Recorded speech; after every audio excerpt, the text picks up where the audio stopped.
Ele é um pastor muito ungido, muito especial.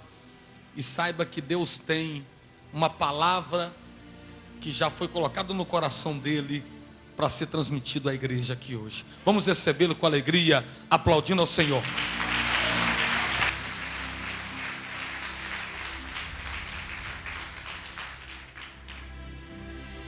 Graça e paz, queridos, amém? Pela graça de Deus, nós estaremos ministrando uma palavra de poder ao seu coração. Eu gostaria que você pudesse abrir sua Bíblia em Isaías capítulo 9, versículo 6. Que noite maravilhosa! Dá para a gente fazer uma vigília até meia-noite em nome de Jesus. O amém ficou até fraco. Bênção, né? E se orar de novo, Deus faz mais milagres. É forte, né, pessoal? A Bíblia diz assim: porque um menino nos nasceu, um filho nos foi dado, e o governo está sobre os seus ombros, e ele será chamado Maravilhoso, Conselheiro, Deus Poderoso, Pai da Eternidade, Príncipe da Paz. É muito forte. Eu quero falar sobre este nome maravilhoso que é Jesus. Porque é através deste nome, é através dele que todas as coisas acontecem entre nós. Acontece nesta igreja. Mas é verdade também que os dias não têm sido dias fáceis. Cada dia, cada minuto nós temos que matar um leão para nós seguirmos em frente. Nós já acordamos e já enfrentamos um leão. Todos os problemas surgem numa tentativa de paralisar-nos, de nos levarmos a uma situação de fracasso. E mediante essas circunstâncias que nos cercam, as nossas emoções se alteram, as nossas emoções oscilam o dia inteiro. Nós acordamos às vezes alegres, daí a pouquinho à tarde nós estamos tristes, à noite nós estamos chorando, e quando nós viemos para a igreja a gente volta sorrindo. Mas é o dia inteiro a nossa vida oscilando, e é verdade, porque as nossas emoções vão oscilando diante de tantas coisas, de tantos leões que nós temos que matar. Matamos leões, alguns matam o urso, e alguns estão vencendo aqui as gigantes. Ou seja, todos os dias nós nos deparamos com problemas, é a vida. Nós cuidamos de muitas coisas, queridos. Nós cuidamos até um pouquinho da gente. Nós cuidamos do motor do carro para não fundir. Porque nós temos a tendência de dar mais valor àquilo que nos importa de fato, de verdade, aquilo que para nós é importante.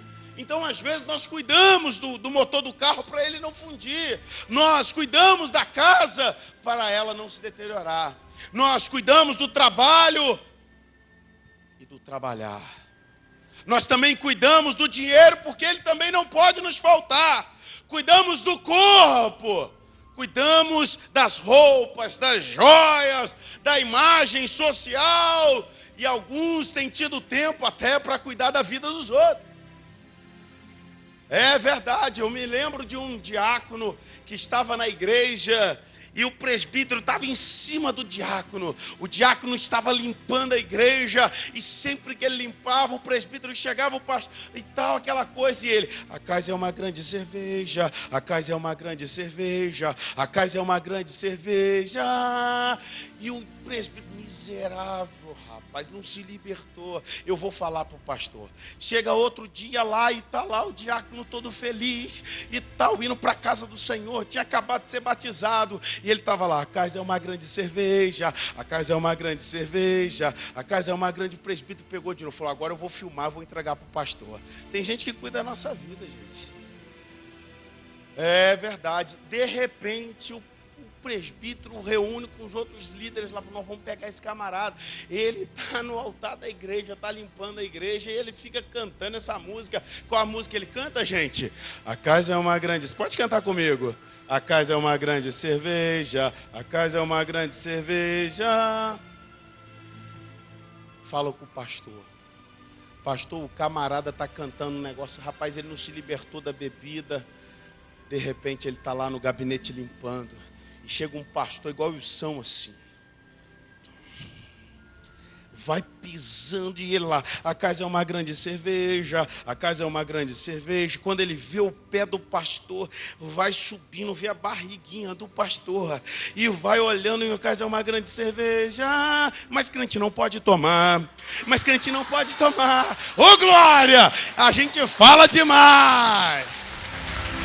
A gente fala demais. A gente tem tempo de cuidar da vida dos outros. Mas, entretanto, qual é o nosso maior tesouro? O que de fato e verdade deveria ocupar o centro da nossa vida?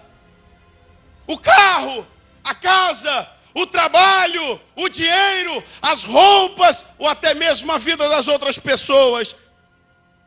Eu posso afirmar nessa noite que a vida é o mais importante de tudo.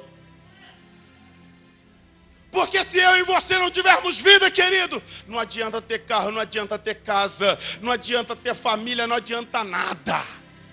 Nós temos tudo, mas não temos a vida. E eu tenho percebido na sociedade atual problemas dos mais terríveis. A tristeza e a angústia têm aumentado de uma forma exacerbada. A indústria do lazer está se expandindo. Nunca tivemos uma fonte de entretenimento tão grandiosa para exercitar a energia emocional dos seres humanos, para levar as pessoas ao sorriso, como na atualidade. A indústria da moda, os parques temáticos, os jogos esportivos, a internet, a televisão, tudo para tirar a atenção do sofrimento do homem. Músicas de todos os estilos para trazer para o homem prazer e tranquilidade. Mas nós estávamos enganados. Jamais o povo foi tão triste e inseguro como no tempo da modernidade. Queridos, a solidão está se expandindo de uma forma incrível. As sociedades estão adensadas. E no século 20, queridos, presta atenção, no século 20 existem pelo menos mais de 1 bilhão de pessoas. No século 20. E hoje, no tempo atual, só na China e só na Índia nós temos mais de 1 bilhão de pessoas. Parece que nós estamos num mundo grandioso de pessoas, mas a solidão está estancada. Nós nos enganamos novamente. A solidão está contaminando o homem. As pessoas estão só nos elevadores. As pessoas entram no ônibus e faz questão de sentar na cadeira que está livre. Todo mundo está sozinho. A gente entra no elevador, ninguém conversa com ninguém. Está todo mundo sério, está todo mundo tenso. Nós estamos sozinhos no meio de uma multidão de pessoas.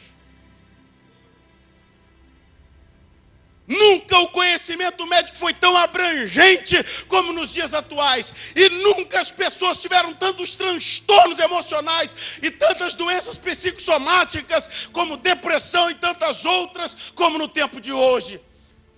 Os mais antigos aqui sabem. Quando foi que nós víamos no passado as crianças entrarem em depressão? Hoje nós vemos os consultórios cheios de crianças depressivas. Hoje muitas crianças estão deprimidas, perderam o encanto pela vida. Pré-adolescentes e adolescentes estão desenvolvendo uma obsessão, a síndrome do pânico, fobias, agressividades, timidez e tantos outros transtornos ansiosos. Eu poderia, através dessa mensagem, mencionar um tanto de outros problemas, de tantas outras formas como o povo tem vivido, mas eu prefiro mostrar para você em uma estatística, para que você possa compreender como é que o povo tem estado doente. E os dados são assustadores para nós. cerca de 82% das pessoas estão com um ou dois mais sintomas psíquicos e psicossomáticos. E 3 milhões de pessoas hoje estão com 10 ou mais de sintomas psicossomáticos. Doenças da alma, doenças de trauma. Olha como que o milagre de Manassés é importante. Como as pessoas estão carregando um fardo. Sintomas psíquicos como os cansaço exagerado, pensamento acelerado, insônia, excesso de sono, desmotivação, medo, sentimento de culpa, solidão, falta de concentração, angústia. E sintomas psicossomáticos como dor de cabeça, falta de ar, tontura, nó na garganta, taquicardia, aumento de apetite, diminuição de apetite, queda de cabelo, vontade de chorar, dores musculares, gastrites. Queridos, observem como está o quadro social hoje. Levanta sua mão assim, diga: meu Deus, como o milagre de Manassés é importante na minha vida. Oh, aleluia. Carl Jung disse certa vez: a neurose principal do homem é o vazio. Vazio de quê, bispo? É o vazio, é a busca da solução dos seus problemas. Entretanto, não em Deus, mas em si. O tempo de hoje tem apontado um distanciamento de alguns de Deus, porque Deus, a princípio, não está resolvendo os seus problemas. E ao mesmo tempo estamos sendo barbarizados com uma crise moral sem precedente, não devendo a nada de Sodoma e Gomorra. Contemplamos a falência da virtude, a morte da decência e o sepultamento dos valores mais comezinhos. É a sociedade que nós estamos vivendo. Os valores morais estão sendo tripudiados. O homem hoje tem vergonha de ser honesto, tem vergonha de ser probo. Ele tem vergonha. A mentira e os acordos escusos estão presentes em todos os segmentos da nossa sociedade. A instituição família está sendo bombardeada por um arsenal pesado. E o casamento é uma instituição para essa sociedade cada vez mais desacreditada. Se isso não bastasse, queridos, nesse cenário sombrio que nós vivemos, percebemos um crescimento sopitável da feitiçaria. O povo brasileiro marchando célere para os terreiros de Umbanda, Candomblé, Macumba. Filtrando, entregando a sua vida para Quimbanda, para feitiçaria. O culto aos demônios estão crescendo. Nós vemos em todos os cantos oferendas, ofertas. Percebemos essas coisas no dia a dia. A crença nos duendes, gnomos, cristais, pirâmides, amuletos, quizá e orixás que proliferam como fogo em palha seca. Nós estamos sendo bombardeados de todas as formas, de todas as maneiras. Por quê, bispo? Porque, queridos, o prazer do diabo é nos ver mal, arruinar nossa vida. Como se isso não bastasse, a sociedade prega o ateu como o ateísmo como uma virtude. As pessoas estão querendo viver sem dogma. O conceito da religião para eles é irreal, é abstrato, político e sem pensar se falar religioso, misericórdia. As pessoas estão perdidas em meio a tanta informação. As pessoas não querem acreditar em Deus porque para eles Deus é uma muleta. E para o ateu, o homem precisa se libertar de um vício chamado Deus. Ele nos torna dependente.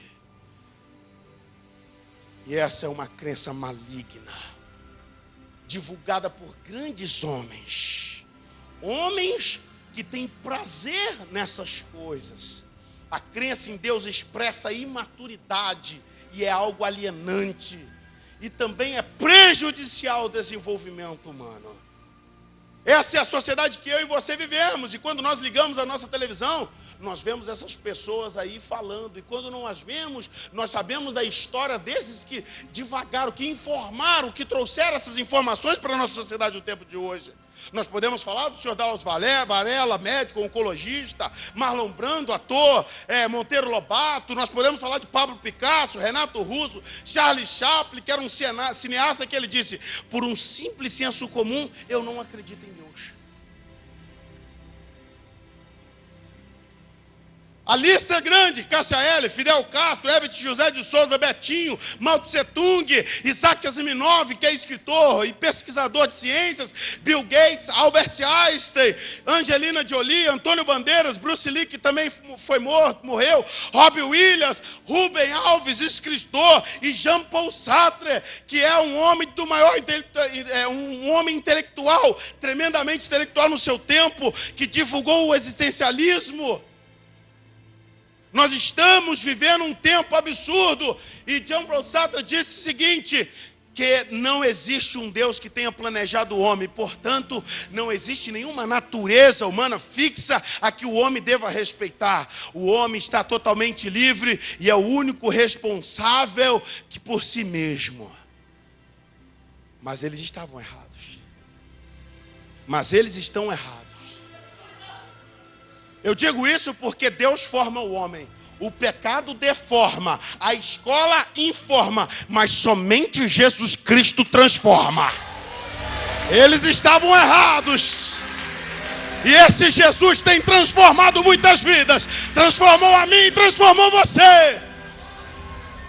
E esta é uma verdade, queridos, e você não está errado de estar aqui, de buscar em Cristo Jesus, porque toda a história bíblica revela Jesus Cristo como Senhor e Salvador do mundo. O Antigo Testamento traz apontamentos da pessoa de Jesus Cristo.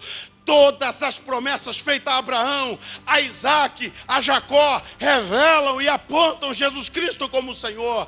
Na lei de Moisés, a qual Israel tinha que obedecer antes da Páscoa, também apontavam Jesus. O texto bíblico diz: assim como na festa da Páscoa haveria necessidade de sacrificar um cordeiro, Deus iria sacrificar o seu Filho, Jesus Cristo, o Cordeiro de Deus, para tirar o pecado do mundo.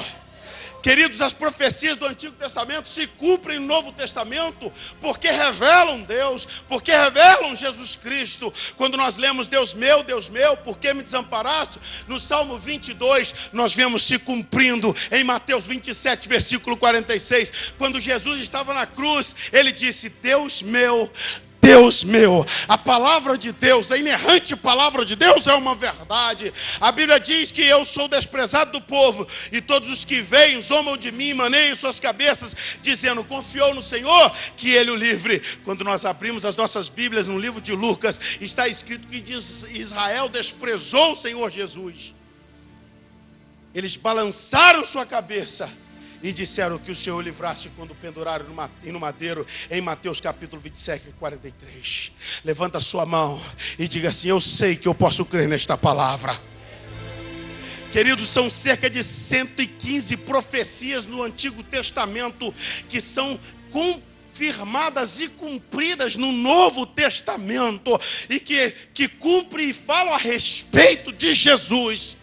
No Velho Testamento, Yahvé significava Senhor, ou seja, era Senhor. Entretanto, quando nós observamos que Deus passa e outorga isso ao seu Filho, e nos termos bíblicos, nós percebemos claramente que as pessoas só chamavam de Senhor quem tinha propriedade, quem tinha dinheiro, quem era dono. Jesus não tinha propriedade, não tinha, abre aspas, fecha aspas, dinheiro, ele não tinha aparentemente nada, mas ele tinha o reino de Deus. Ele já tinha implantado um governo espiritual. Só existe 3 formas de se ter um grande nome: nascer com um grande nome, rei, príncipe, fazer parte de uma dinastia. Segunda forma, conquistar um grande nome através da capacidade, através do esforço, do estudo. Um cientista famoso, um grande feito, um ato heróico. E a terceira forma, quando alguém te outorga, por exemplo, uma medalha de honra ao mérito. Jesus possuiu as 3 formas para ter um grande nome. Primeiro, herdou do Pai, Jeová. Havendo Deus outrora falado muitas vezes, de muitas formas e maneiras, aos pais, pelos profetas.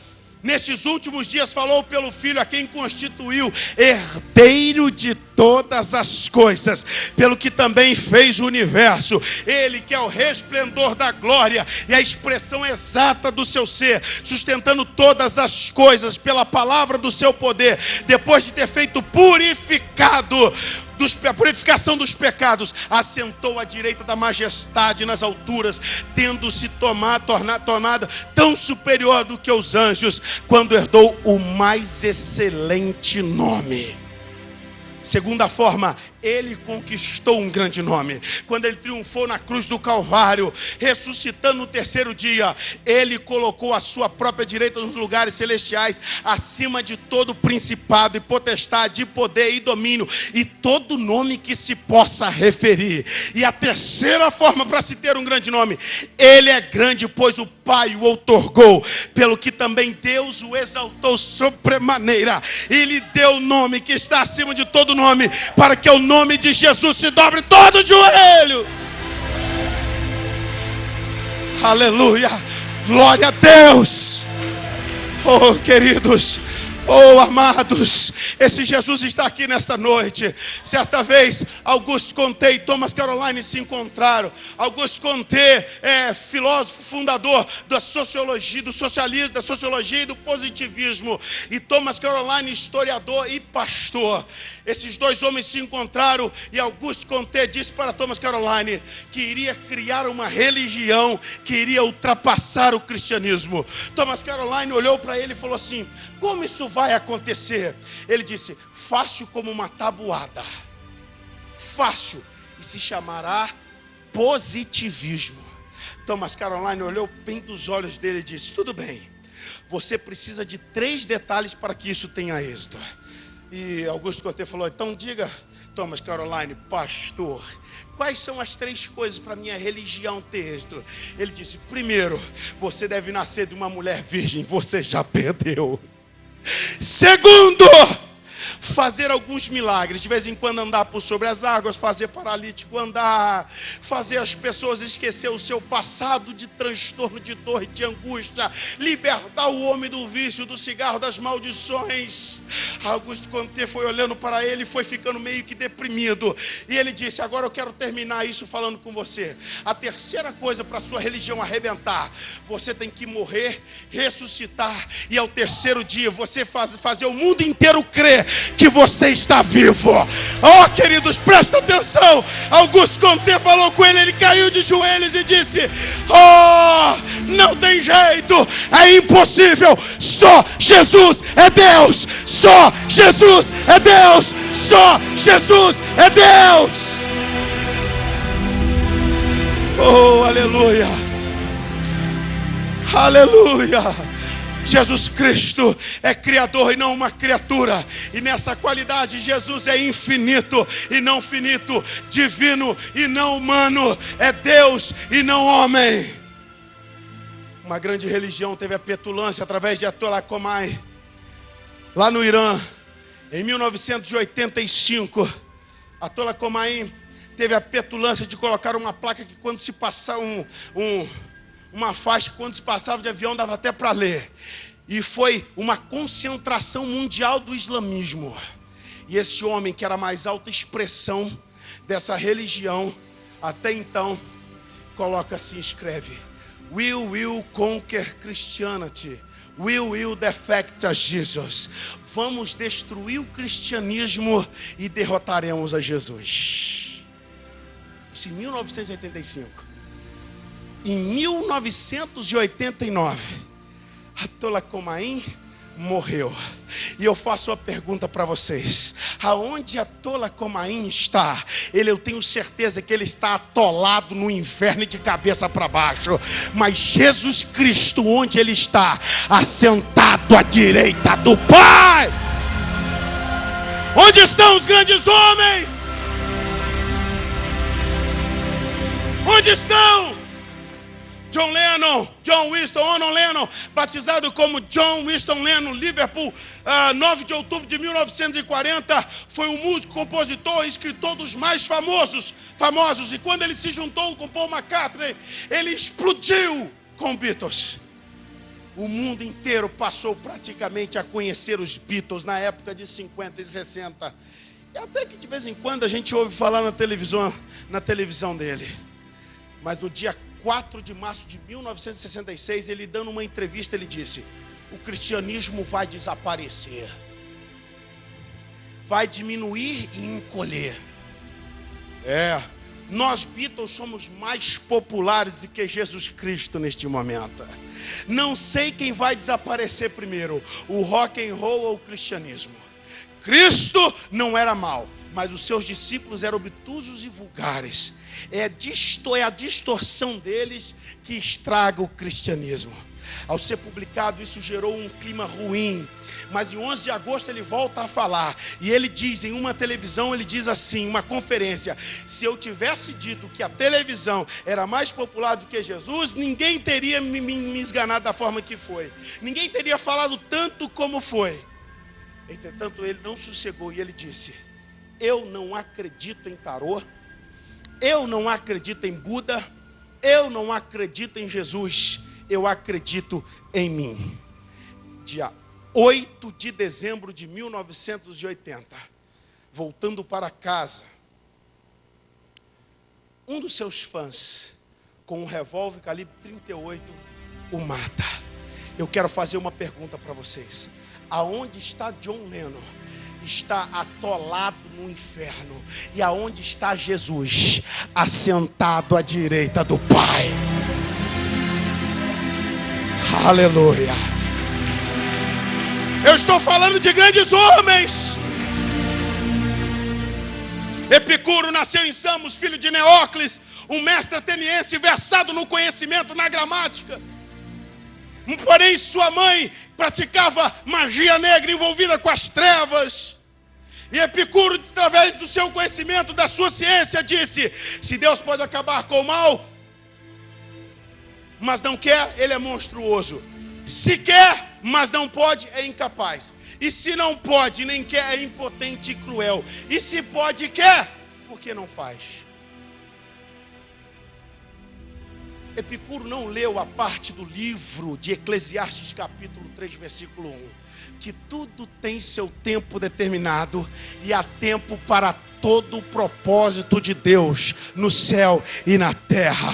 Epicuro também esqueceu que Cristo não é uma especulação filosófica de Deus. Ele não é uma especulação filosófica de Deus, mas ele é uma revelação de Deus para o homem. É algo santo, sagrado, maravilhoso. Onde está Epicuro, igreja? No inferno. E aonde está Jesus? Assentado à direita do Pai. Aleluia. Charles Darwin, principal autor da teoria da evolução das espécies, disse: não consigo acreditar que alguém deseje que o cristianismo seja verdadeiro, porque se for, o texto da Bíblia deixa claro que os que acreditam nela, isso incluiria meu pai, meu irmão e quase todos os meus melhores amigos, serão eternamente punidos. Então essa é uma doutrina abominável. Darwin faleceu em 1882, com a idade de 73 anos. Entretanto, um grande pastor, Abraão de Almeida, traz uma revelação em um de seus livros da CPAD. Ele diz assim, que antes de Darwin morrer, ele faz uma confissão. E ele diz: eu era ainda muito novo naquele tempo e tinha algumas ideias mal formadas que participei a outros. Para minha grande surpresa, essas ideias pregaram-os e os homens fizeram dela uma espécie de religião. Mas certo dia em Northfield, uma missionária de nome Land Hopper foi convidada para visitá-lo. Darwin já tinha aceitado Jesus e ele estava lá. E Darwin, antes de morrer, pediu ela uma Bíblia, colocou no peito e disse: Senhor, tem misericórdia de mim. Tem misericórdia de mim. Tem misericórdia de mim, de tudo que eu escrevi, de tudo que eu falei. Eu espero que os homens também falem do meu arrependimento. Queridos, Jesus Cristo é incomparável. Jesus não era médico, porém ele curou os doentes, deu vista aos cegos, fez paralíticos andar, purificou leprosos, ressuscitou mortos. Ele não era advogado, não conhecia a lei, mas ele conhecia a lei, interpretava, e ele mesmo se tornou fonte de retidão e justiça, e seus ensinamentos cada vez mais ficaram enraizados em nossos corações. Jesus não foi o escritor, um dos seus únicos escritos foi na areia do mar e a própria água apagou. Não se escreveu, ele não escreveu praticamente nada, não compôs poesia, não compilou nenhum documento em nenhum jornal. Entretanto, o seu único escrito foi na areia. Contudo, tem se escrito mais livros sobre ele e as suas palavras do que qualquer outro homem na face da terra. Queridos, ele influenciou mais vida do que todos os escritores juntos e de qualquer época e de qualquer tempo. Sua história foi traduzida em mais de 1980 línguas e dialetos. E até hoje, a Bíblia é o livro mais vendido no mundo. Ele não foi orador, entretanto ninguém mais falou como este homem. Seus temas são temas de milhares de sermões. Suas palavras são simples e claras, usa poucos adjetivos e mesmo assim as suas palavras estão repletas de beleza, de significado, de graça e de amor. Na verdade, as suas palavras são joias literárias. Suas palavras cortam o mundo do Oriente ao Ocidente. Diante dele se curvam Shakespeare, diante dele se curva Emerson, diante dele se curva Newton, Rui Barbosa, Paulo Coelho. Jesus usou gêneros literários com eficácia, parábolas e analogias, e o simbolismo, e o mundo tem se rendido ao seu senhorio. Ele não foi um músico, entretanto inspirou Mozart, inspirou Beethoven, Haydn, Schubert, Handel, Mendelssohn e tantos outros. Não foi artista, escultor, nem pintor, jamais empunhou um pincel, nem lidou com um cinzel, desconhecia a paleta e a tela. Contudo, foi a inspiração de Rafael, de Michelangelo, de Hoffmann e de inúmeros outros. Ele não foi estadista, jamais desempenhou e nem aspirou a algum cargo oficial, mas ele apresentou uma constituição, o sermão da montanha. Seus princípios destronam o pecado, combateu o mal e a opressão, a tirania e principalmente o inferno. Na concepção dos homens são muitas. Para os sábios, Jesus era muito superficial. Para os simples, Jesus era muito complicado. Para os racionalistas, Jesus era muito místico. Para os revolucionários, Jesus era muito acomodado. Para os politeístas, Jesus não era o único caminho. Para os espíritas, Jesus é um espírito muito desenvolvido. Para os céticos, Jesus nada significa. Para os filósofos, Jesus foi um grande pensador. Entretanto, para os discípulos, Jesus, como para Pedro, só Cristo tinha palavras que nos conduzem à vida eterna.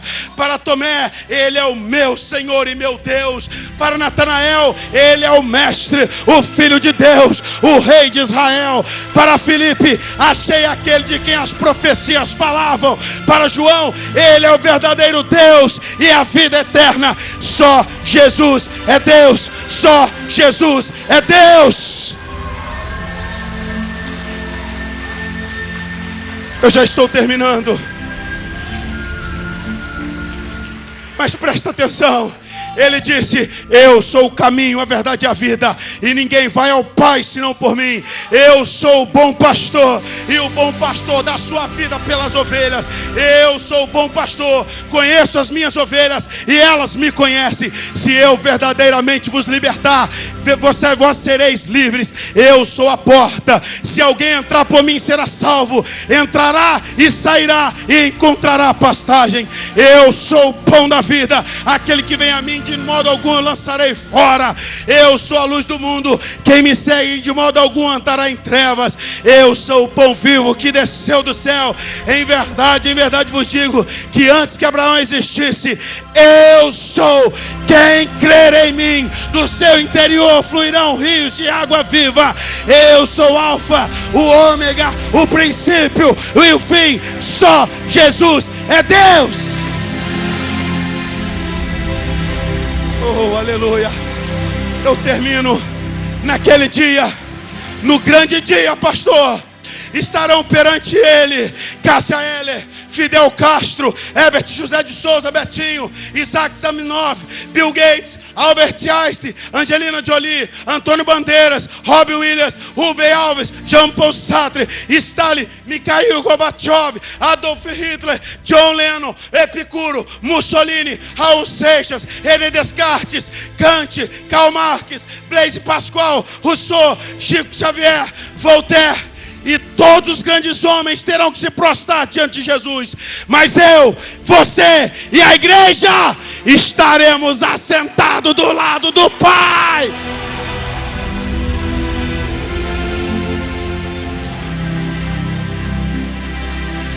Oh, aleluia.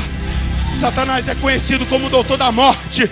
Tudo que ele toca enferma, tudo que ele toca apodrece. Mas Jesus é o doutor da vida. Tudo que ele toca traz a vida. Ele acalmou a tempestade. Ele transformou a água em vinho. Ele alimentou 5.000 pessoas com 5 peixinhos. Ele deu vista aos cegos. Ele fez paralíticos andarem. Ele é Deus. Fez surdos ouvirem. Certa vez, Maomé disse: não encontrei a verdade. Allan Kardec disse: ué, onde está a verdade?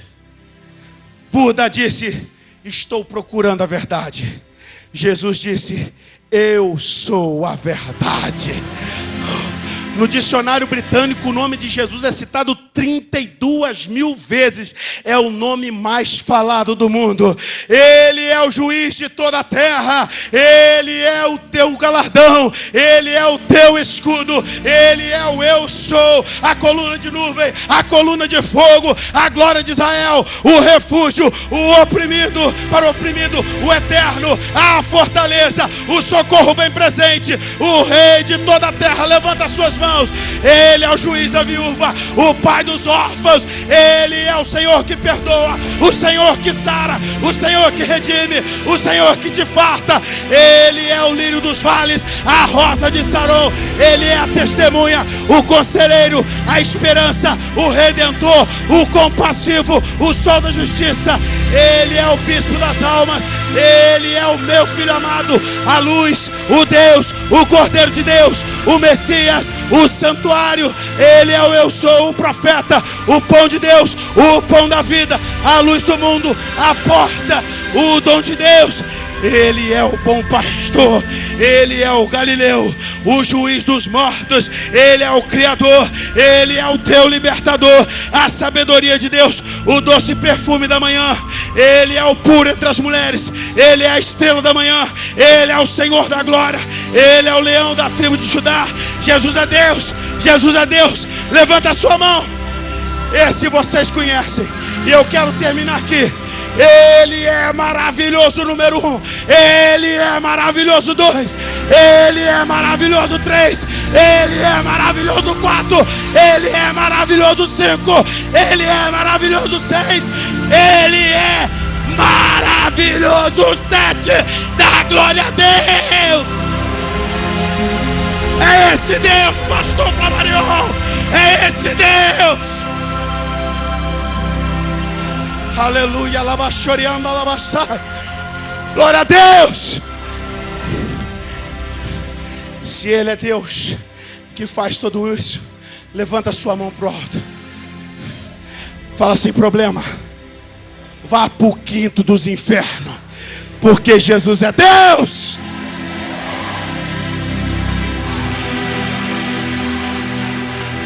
Bata palmas e dá glória a Deus, igreja. Bata palmas e dá aleluia. Que é isso, meu Deus? Que é isso? Adora o Senhor, adora, vá, adora. Adora Ele, adora este Deus, adora esse Deus. 1 minuto de exaltação, vai. Digam palavras que engrandeçam mais o nome dEle.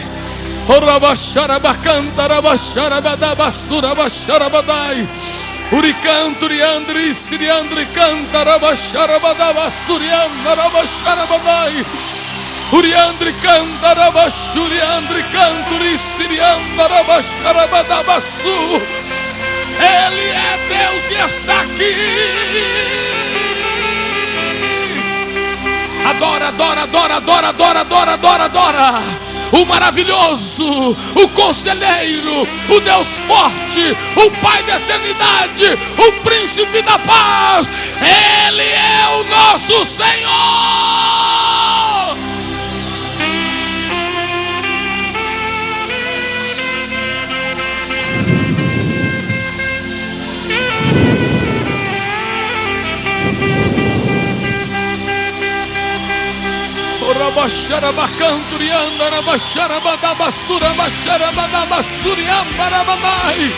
Adora, adora, adora.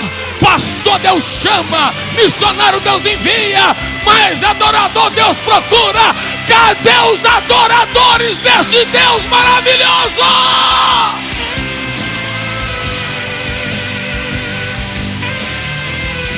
Aleluia, aleluia, aleluia. Vem cá, bispo. Aleluia, adora, adora, vai, vai, vai, vai, vai, vai, vai, vai, vai, vai, vai. Adora, adora, adora, adora, adora, adora. Adora esse Deus. Engrandeça esse Deus. Bendiga esse Deus. Agora, agora, agora, agora, agora, agora.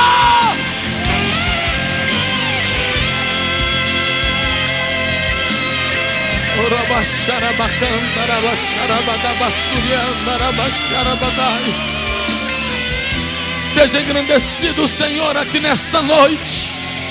Toma o teu lugar de honra, conforme foi ministrado aqui, Senhor. Aleluia, aleluia, aleluia, aleluia, aleluia. Amém. Estenda as mãos em direção. Diga assim: Bispo Marco Aurélio, que Deus continue te usando com poder e graça, em nome de Jesus. Vamos aplaudir a Deus pela vida desse profeta. Deus abençoa, viu? Maravilha. Eu nunca vi ninguém pregar assim na minha vida. Glória a Deus. Tremendo. Estou renovado. Quem está renovado assim? Vai voltar mais vezes, hein? Amém, igreja? Agora tem que vir de 3 em 3 meses aqui em Valadares. É uma metralhadora de Jeová nessa terra. Amém? Nós vamos agora formar a corrente de Manassés. Pode permanecer de pé. Quem já está na campanha de Manassés comigo, Manassés e Efraim, para Deus apagar o passado de dor e trazer vitória nos dias de hoje. Você venceu onde ninguém vence. Quem já está na campanha, levante a mão. Então diga assim, quem já está na campanha: meu Deus, eu renovo hoje o meu voto desta campanha de Manassés e Efraim, em nome de Jesus. Agora, quem não está na campanha ainda de Manassés e Efraim, quem não está e você quer começar hoje, para exaltar esse Deus maravilhoso que foi ministrado aqui, para alcançar da parte dele o milagre de Manassés e de Efraim. Quem não começou, quer começar hoje, levante a mão direita para o Pai, bem alto assim. Então diga assim: meu Deus, eu começo hoje